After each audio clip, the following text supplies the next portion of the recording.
Bem-vindos ao B de Barbárie, vamos falar dos quadrinhos que eu li nesse primeiro trimestre.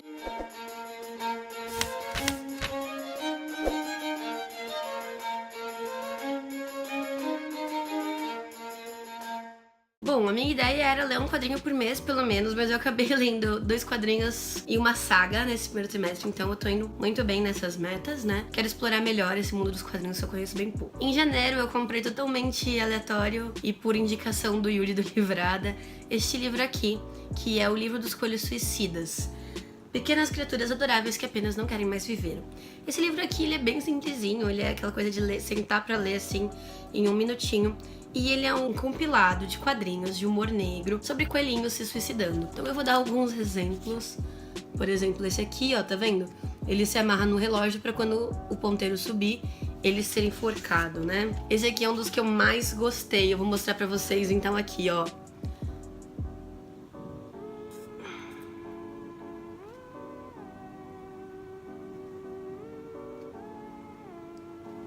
Eu achei ele muito bacana, muito divertidinho, eu dei muitas risadas.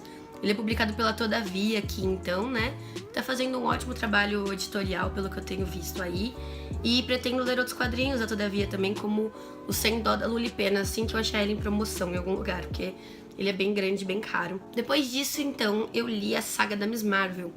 A saga da Miss Marvel não terminou, mas foi anunciado que esse arco primeiro, né, seria concluído no 4º volume, ou seja, como um final de temporada, né? Então eu li aqui, eu reli o Nada Normal, aí eu li pela primeira vez, então, o Questões 1000, o Apaixonada e o Últimos Dias. O que me interessou muito nesse quadrinho, e eu até acho que comentei em algum outro vídeo, né? Eu acho que eu comentei no de leituras do mês. A Natasha do Redemunhando comentou nos meus vídeos que não costumava ler quadrinhos de super-herói. E eu também não costumo, esse é o primeiro. E eu achei muito interessante quando me indicaram. Um amigo meu, Guilherme, né, e a namorada dele, Bárbara, também, vieram falar comigo e falaram que achavam que eu ia gostar muito desse quadrinho, porque ele trata de diversas questões pelas quais eu me interesso. Primeiro, claramente, o feminismo. E em segundo lugar, não diretamente que eu me interesso por esse assunto, mas que são assuntos que estão no meu radar, que é o fato de que a Miss Marvel, né, essa aqui que é a Kamala Khan, ela é muçulmana. E ele fala muito sobre a religião, ele fala muito sobre esse embate de gerações, sabe? Os pais muçulmanos que vieram de lá e a filha que nasceu na América e não entende alguns costumes e questiona algumas coisas. E o mais interessante, isso tudo eles me contaram logo que me apresentaram o quadrinho, foi que esse livro ele é roteirizado por uma mulher muçulmana, que é a Willow Wilson. Isso me deixou ainda mais empolgada para ler esse quadrinho. Num primeiro momento, eu achei interessante como ela subverteu algumas questões que a gente costuma achar que são opressoras da religião muçulmana, como por exemplo o uso do véu. Bem no começo do primeiro volume, a amiga da Kamala, que é a Nakia, que ela é persa, ela usa véu. E aí uma adolescente americana idiota chega pra ela e pergunta: seus pais obrigam você a usar véu? E ela diz: não, na verdade meu pai não gosta que eu uso porque eu quero. E aí você coloca em xeque tudo que nós, sociedade ocidental, que acha que tem o domínio de tudo, acreditamos sobre os muçulmanos, sobre os turcos, sobre os persas. A gente acha que pra todos eles é uma opressão, mas não. É claro que a gente tem que lutar pra que seja uma opção deles, mas a gente não pode deduzir que nunca é uma opção. As pessoas têm vivências, têm histórias diferentes. Isso é incrível. Mas em outros momentos também a Kamala questiona algumas coisas. Então, por exemplo, tem uma hora que ela tá ali fofocando ali na igreja, né, dela. E ela tá fofocando com essa amiga Nakia. E o Sheik chama a atenção dela. E ela comenta que é difícil prestar atenção, já que o Sheik colocou um aparato de madeira entre as mulheres e os homens. E aí, é claro, né, fica o Sheik, os homens, o aparato de madeira e as mulheres no fundo. O que não faz nenhum sentido se a gente pensar no ponto de vista prático, já que as mulheres costumam ser, pelo menos, menores que os homens, então elas enxergariam pior atrás de homens.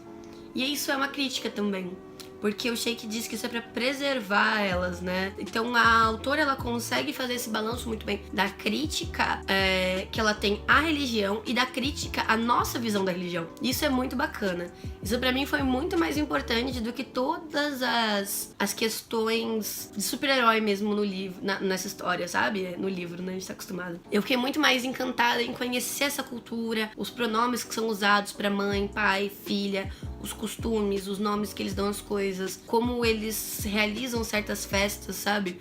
São pequenas coisas que a Willow Wilson coloca, mas que enriquecem muito essa história. Eu adorei, eu vou continuar lendo com certeza, Miss Marvel. Eles são vendidos na banca de jornal, né? Acabou que eu ganhei esse aqui. Meu amigo Richard me deu esse aqui, porque ele tinha comprado e disse que acabou não querendo ler. E no meu aniversário ele me deu esses dois. E eu acabei comprando só o último mesmo. Obrigada, Richard. Foi um conjunto ali das minhas amizades conseguindo me influenciar para esse lado das leituras. E por último, mas não menos importante, um quadrinho que eu também ganhei de presente, que foi então V de Vingança. Eu ganhei de Amigo Secreto do Rodrigo no final do ano. Eu tô lendo ele pro Desafio do Culto Booktuber, uma adaptação para o cinema. E eu não achei que esse quadrinho fosse ser tão bom quanto é. Eu até ouso dizer que é o primeiro quadrinho que eu sinto que eu não captei tudo dele.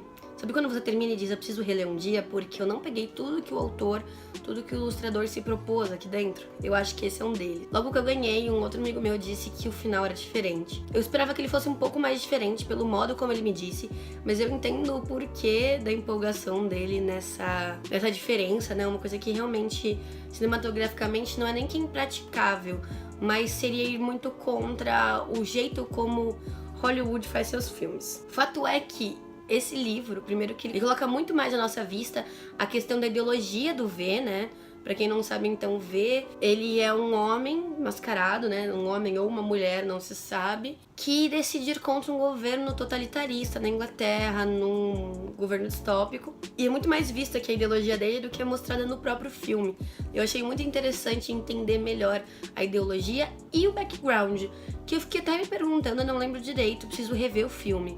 Mas o filme, se não me engano, não se aprofunda tanto no background quanto esse livro. Ele é muito rico em referências literárias, então bem no comecinho já tem uma referência ao Dr. Fausto. Não é uma referência super escondida nem nada do tipo, mas é muito bacana da gente pegar, né? Ela tá falando, a Eve tá falando com o V, e ela fala que queria fazer um pacto, e depois ela comenta alguma coisa do Fausto, e aí o V responde, ele também fez um pacto. E você fala, pacto fáustico, né? Que é um pouco também do que vai acontecer aqui, já é um prenúncio, né? Um tipo de foreshadow. Tem também uma referência a Os Miseráveis, é uma imagem, sabe aquela imagem até que é divulgação do filme? Ela se encontra numa parede, quase no final do livro. Tem uma referência também a Rolling Stones. Tem uma hora que o V vai falar com um padre e ele se apresenta com aquela música Sympathy with the Devil, que começa com Please allow me to introduce myself, I'm a man of wealth and taste. E aí ele começa, então, por favor, deixe que eu me apresente a você, eu sou um homem de riquezas e bom gosto. E aí começa toda a trama ali do V com esse padre. É muito bacana, ele é muito interessante do ponto de vista político-ideológico, do ponto de vista das referências, do ponto de vista até da criação do personagem, né?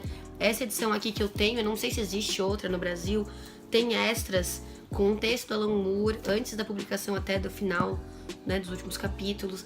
Tem conteúdo extra, né, do período em que eles estavam se propondo a fazer esse quadrinho. E eu achei muito, muito bacana. Obrigada, Rodrigo, pelo presente. E é isso, então. Esses foram os quadrinhos que eu li agora nesses 3 meses. Eu espero voltar, então, com os quadrinhos de abril, maio e junho logo pra vocês. Se vocês gostaram desse tipo de vídeo, se inscreve clicando na bolinha com o meu rosto que vai aparecer aqui do lado.